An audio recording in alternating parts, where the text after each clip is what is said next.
ప్రేక్షకులందరికీ నమస్కారం. ఈరోజు మన స్టూడియోలో ప్రముఖ ఆధ్యాత్మికవేత్త జ్యోతిష్య వాస్తు పండితులు శేషగిరిరావు గారు ఉన్నారు.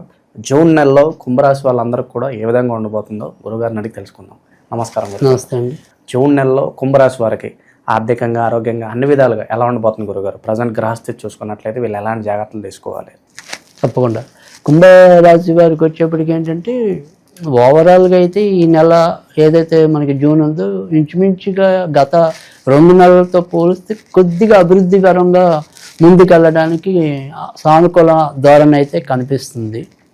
సో ఇది ఏంటంటే అంచెలంచెలు కంటే ఇప్పుడు సపోజ్ ఈ మొదటి ఉండే 10 రోజుల్లో 50% మంచి అన్నాం అనుకోండి, తర్వాత ఉండే పరిస్థితుల్లో ఇంచుమించుగా 70%కి వెళ్ళిపోతుంది. సో జూన్ 29 ఎండింగ్, మంత్ ఎండింగ్కి వచ్చేప్పటికి ఉన్నట్టుండి అది 80% దాకా కూడా వెళ్ళిపోవచ్చు ఆ మంచి అన్నది. సో అంచెలంచెలుగా ఖచ్చితంగా ఈ నెలలో ఒక మంచి ఫలితాలు రావటం అనేది కానీ, తర్వాత కొద్దిగా మెమరబుల్గా ఉంచుకునే సంఘటనలు కానీ, ఇలాంటివన్నీ కూడా ఈ నెలలో కొంత చోటు చేసుకోవటం అనేది అయితే కనిపిస్తుంది కుంభరాశి వారికి. ప్రస్తుతం ఉన్న ఏదైతే ఈ ఎల్ఆర్చన్ అనేది వీళ్ళకి నడుస్తుంది, ఇంచుమించుగా ఇప్పుడు వీళ్ళు 3rd పేజ్కి చేరుకున్నారు. సో ఇంచుమించు ఇంకో 2.5 ఏళ్ళు అది వెళ్ళిపోతుంది. కానీ ఈ వెళ్ళిపోయే విధానంలో ఏంటంటే ఒక్కోసారి ఉన్నటువంటి మంచి మార్పులకు కూడా కొంత దారి తీయటం అనేది ఉంది.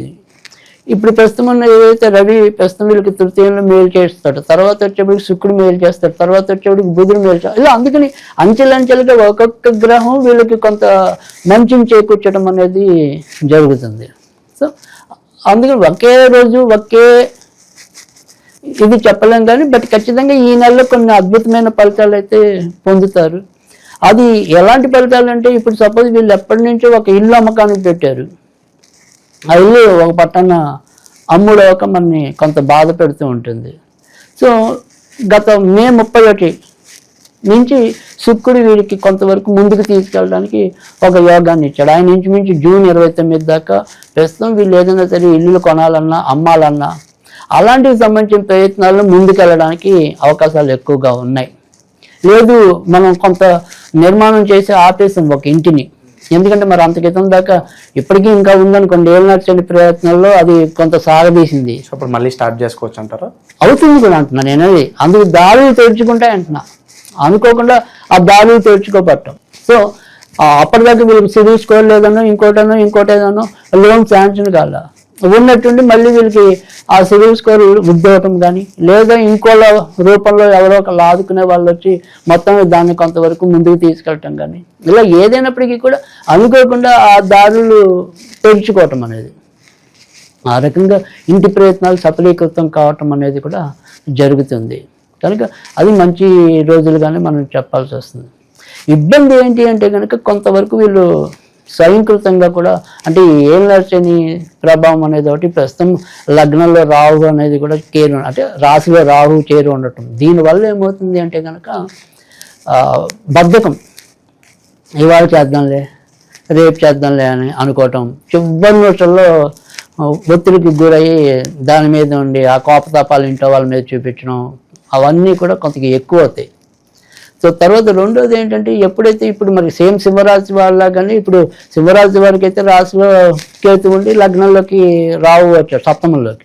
వీరికి రివర్స్, రాహు ఏమో రాశిలో ఉంటాడు, సప్తమంలో కేతు ఉంటాడు. అందుకని ఇక్కడ వీళ్ళకి కూడా ఒక్కోసారి ఆకస్మికంగా భార్యాభర్తల మధ్య సమస్యలు రావటం, అనుకోకుండా తాత్కాలికంగా కొంతవరకు వేరు కావాల్సిన పరిస్థితులు ఏర్పడతాం, అలాంటివి వీళ్ళకి కూడా ఈ నెలలో కొంతవరకు కనిపించవచ్చు. కానీ అందరికీ అది మనం వర్తింప చేయలేం, కానీ కొంతవరకు ఆ రకంగా ఉంటుంది. ఉన్నంతలో ఏంటంటే ఏదైనప్పటికీ కూడా ఇలాంటి ఇబ్బంది ఏదైనా వస్తే ఎక్కువగా ధనిష్ట నక్షత్రానికి, పూర్వభద్ర నక్షత్రం వారికి కొంతవరకు ఎక్కువగా కనిపిస్తుంది. శతభిషం వారికి ఏంటంటే ఒత్తిడి ఉన్నప్పటికీ కూడా అన్నిటినీ అధిగమించి ముందుకు రావడం అనేది అయితే ఉంటుంది, కానీ ఒత్తిడి అయితే ఎక్కువ ఉంటుంది మిగతా 2 నక్షత్రాలతో పోలిస్తే. శతభిష నక్షత్రం వారికి అయితే కనుక చాలా ఎక్కువ ఒత్తిడి ఎదుర్కోవటం అనేది ఒకటి. తర్వాత రెండోది ఏంటంటే, ఇప్పుడు శని కూడా వారికి విపత్తు తారలో శని సంచారం ఉంది కనుక శారీరక ఆరోగ్య విషయంలో కూడా కొంతవరకు జాగ్రత్త తీసుకోవాలి. నరాలు, కీళ్ళు, ఎముకలకి సంబంధించిన ఇబ్బందులు ఎక్కువ అవటం అనేది ఉంటుంది. ఎవరన్నా గురుగారు పెట్టుబడులు పెట్టాలంటే ఏ రంగాలు బాగా లాభదాయకం అంటారు?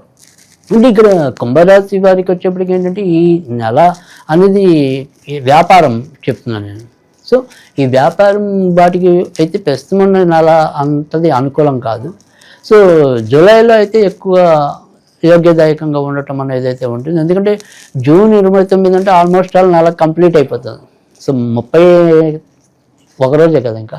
సో జూన్ 29 తర్వాతనే అంచెలంచెలుగా వీళ్ళకి ఎక్కువ మంచి మార్పులు కలగడానికి ఉంది. సో అప్పటిదాకా ఈ నెలలో అయితే కనుక కొత్త పెట్టుబడులు పెట్టడానికి అంత ఆశాజనకంగా ఉండదు. అయితే ఎప్పుడైనా సరే ఈ కుంభరాశి వాళ్ళు ఏదైనా సరే ఒక పెట్టుబడి పెడతాం, సరే ఈ నెల కాదులండి మేము ఇంకో 2 నెలలు ఆగైనా పెడతాం అనుకునే వాళ్ళు కొంతమంది ఉంటారు.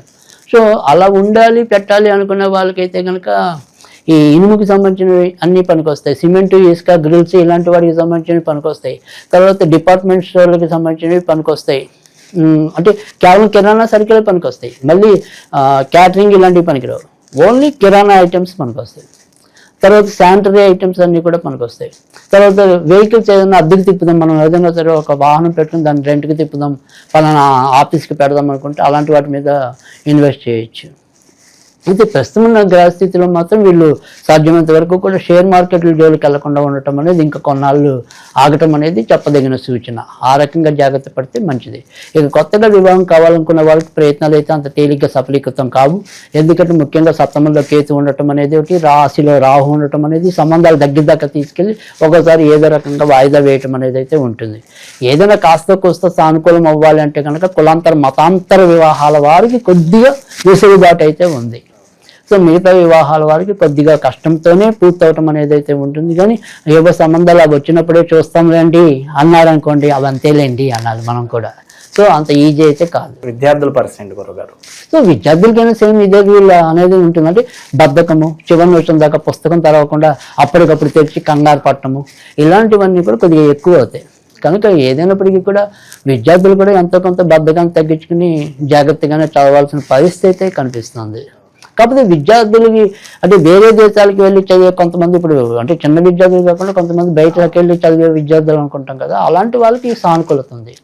అంటే బయటికి వెళ్ళి చదవాలి, ఎంఎస్ చేయాలి, ఇంకేదైనా చేయాలి, ఇలాంటి వాళ్ళకి వారికైతే ఉంది, ఆ యోగం అయితే ఉంది. బయటికి వెళ్ళాలనుకుంటే సాధ్యం అవుతుంది. ఇప్పుడు దూర ప్రయాణాలు ఏమైనా కలిసి వస్తాయి అంటారు, ఏమైనా జాగ్రత్తలు ఏమైనా తీసుకోవాల్సిన అవసరం ఉంది?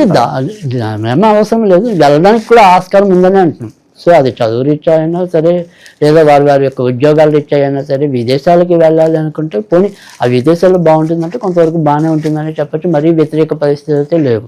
ఇక కోర్టుల చుట్టూ, పోలీస్ స్టేషన్ల చుట్టూ తరచూ తిరిగే వాళ్ళకి ఎలా ఉంటుంది గురుగారు? ఏమన్నా విజయం సాధించే అవకాశం అని కనిపిస్తుందా? అంటే ప్రస్తుతం వీరికి ఉన్న గ్రహస్థితిలో అయితే కనుక సాధారణంగా అలాంటి పరిస్థితి అయితే రాదు. కానీ ఎందుకంటే ఒకవేళ ఉన్నా కూడా పంచమల్లోనే గురుడు ఉన్నాడు. అంటే పంచమల్లో గురుడు ఉన్నప్పుడు వీళ్ళకి విడిగా ఏమంటాం, పంచమల్లో గురుడు అనేది గోచారంలో మంచి కాకపోయినప్పటికీ కూడా బుద్ధిబలం అందించడంలో అయితే మేలు చేస్తారు గ్యారంటీగా. సో అందుకని ఎక్కడైనా సరే ఒక తప్పు చేయడానికి కానీ, తప్పు నిర్ణయాలు తీసుకోవడానికి కానీ కొంత వీళ్ళు ఆలోచిస్తారు. సో మరీ డెలిబరేట్గా తీసేసుకోవడం కాకుండా కొంతవరకు ఆలోచించడం అనేది విచక్షణ జ్ఞానం అంటాం మనం. సో ఎక్కడ ఇబ్బంది రావాలి అంటే ఏదైనా సరే తనకి చెయ్యని నేరానికి, అంటే ఎవడో ఫ్రెండ్ ఏదో చేస్తాడు అనుకోకుండా ఈయన కూడా ఉన్నాడు. ఇప్పుడు ఒక హోటల్కి వెళ్ళాము, వాళ్ళు ముగ్గురు ఉన్నట్లు దెబ్బలాడుకుంటే మన ముగ్గురులో ఒక ఫ్రెండ్ అయితే ఎవరినో కొట్టాడో తిట్టాడు, పక్కన ఇద్దరు కూడా ఎంతో కొంత బాధితులే అవుతారు కదా. సో అలా మనం చెయ్యని నేరానికి ఏదైనా సరే నిందపడే పరిస్థితి అయితే ఒక్కోసారి వీళ్ళకి రావచ్చు ఈ నెలలో కుంభరాశికి.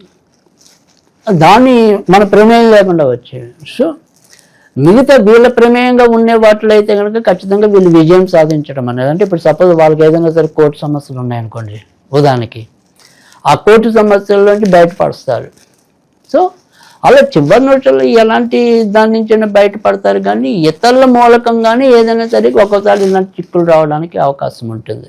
అది కూడా జూన్ 15 దాటిన తర్వాత రావడానికి అవకాశం ఉంటుంది. ఓకే గురుగారు, ప్రజెంట్ ఉన్న గ్రహస్థితి బట్టి వీళ్ళు ఎలాంటి రెమెడీస్ అవసరం అంటారు వీళ్ళకి? ఇప్పుడు తప్పకుండా వీళ్ళు ఏదైనా సరే ఈ నెలలో మనం ఎక్కువగా పూజించాలి అంటే కనుక వీళ్ళకు కాలభైరవుని ఎక్కువగా పూజించడం అనేది మంచిది. ఇప్పుడనే కాదు, వీళ్ళకి ఏదైనా సరే కొంత కాలభైరవుడి మీద ఆరాధన మీద నమ్మకం ఉంటే కనుక అసలు ఈ సంవత్సరం అంతా కూడా వీళ్ళు కాలభైరవుని ఆరాధించినా కూడా తప్పులేదు.